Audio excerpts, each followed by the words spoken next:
जय श्री राधे कृष्णा प्यारे भक्तों। तो आज हम सुनेंगे पवित्र कार्तिक मास महात्म्य कथा 13वां अध्याय। तो प्यारे भक्तों चलो हम शुरू करते हैं 13वां अध्याय। कार्तिक कथा को सुनो सभी सहज मन लाए, 13वां अध्याय लिखूं श्री प्रभु शरण में आए। दोनों ओर से गदाओं, बाणों और शूल आदि का भीषण प्रहार हुआ। दैत्यों के तीक्ष्ण पहाड़ों से व्याकुल देवता इधर उधर भागने लगे। तब देवताओं को इस प्रकार भयभीत हुआ देखकर गरुड़ पर चढ़े भगवान युद्ध में आगे बढ़े और उन्होंने अपना सारंग नामक धनुष उठाकर बड़े जोर का टंकार दिया। त्रिलोकी सवदित हो गए और पलमात्र में भगवान ने हजारों दैत्यों के सिर को काट गिराया। फिर तो विष्णु और जलंधर का महासंग्राम हुआ। बाणों से आकाश भर गया, लोग आश्चर्य करने लगे। भगवान विष्णु ने बाणों के वेग से उस दैत्य की ध्वजा, छत्र और धनुष वाहन काट डाले।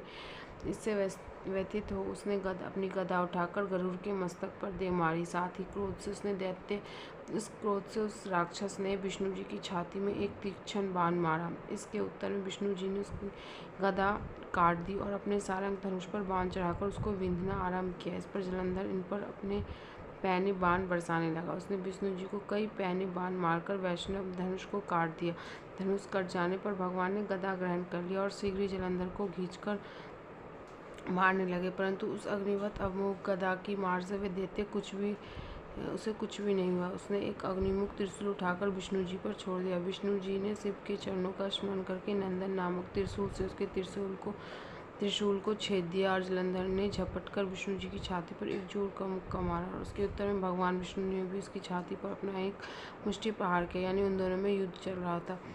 फिर दोनों घुटने टेक बाहुओं और मुष्टिकों से बाहु युद्ध करने लगा। कितनी ही देर तक भगवान और उसके साथ युद्ध करते रहे। तब जाके शेरवेश मायावी भगवान उसे दैत्यराज से मेघवाणी में बोले, हे रणदुर्मंद दैत्यराज, तू धन्य है। तू इस महायुद्ध में इन बड़े बड़े अयोध्या से भी भयभीत ना हुआ। तेरे इस युद्ध में मैं प्रसन्न हूँ। तू जो चाहे वो वर मांग ले। मायावी विष्णु की ऐसी वाणी सुनकर जलंधर ने कहा, हे भावुक, यदि आप मुझ पर प्रसन्न हैं तो ये वर दीजिए कि आप मेरी बहन तथा अपने सर कुटुंब सहित मेरे घर पर निवास करेंगे। नारद जी बोले। इसके ऐसे वचन सुनकर विष्णु जी को बहुत दुख हुआ, किंतु उस क्षण देवेश ने तथास्तु कह दिया। विष्णु जी सब देवताओं के साथ जलंधर के रूप में जाकर निवास करने लगे। जलंधर अपनी बहन लक्ष्मी और देवताओं सहित विष्णु को वहाँ पकड़कर बड़ा प्रसन्न हुआ। और फिर तो देवताओं के पास जो रतन आदि थे सबको ले जलंधर पृथ्वी पर आया। यानी शुभ को पाताल में स्थापित कर दिया और देव, दानव, यक्ष, गंधर्व, सिद्ध, सर्प, राक्षस, मनुष्य आदि सबको अपना वंशीव्रत बना त्रिभुवन पर शासन करने लगा। इसने धर्मानुसार सुपुत्रों के समान प्रजा का पालन किया। उसके धर्मराज्य भी सभी सुखी थे। तो प्यारे भक्तों यही थे आज की कार्तिक मास की पवित्र कथा अध्याय 13। तो ये आप जरूर सुनिएगा। अगर आपको ये पसंद आए तो please like, subscribe and share जरूर करिएगा। जय श्री राधे कृष्णा प्यारे भक्तों। फिर हम मिलेंगे अगले अध्याय के साथ अगले दिन। तब तक आप कार्तिक मास में कथा सुनते रहिए और दीप दान पुण्य करते रहिए।